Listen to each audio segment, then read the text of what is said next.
With regard to Mr. Nhlamulo Ndlela, the party has identified conduct that includes acting without proper organizational authority, convening and addressing media briefings without the approval of recognized party structures, misrepresenting party position and structures, participating in activities outside authorized party programs, and engaging in actions that have created confusion regarding official party processes and leadership arrangements.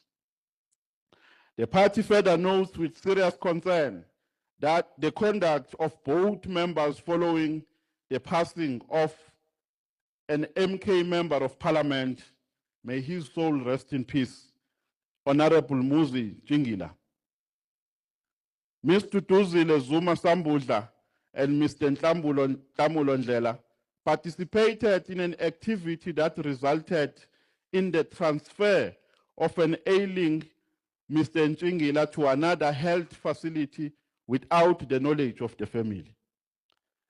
The party notes that neither individual had any authority to involve themselves in matters related to Mr. Njingila's illness or to separate him from his family.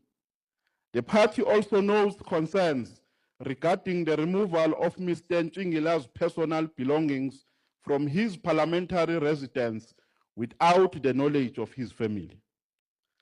Following complaints received from the Njingila family regarding public commentary and conduct surrounding the deceased, the parliamentary leader, Dr. John Hlophe, instructed both members not to attend the funeral proceedings and to refrain from making public statements, commentary, or social media posts that could cause further distress to the family, particularly regarding the deceased and matters relating to his marital status.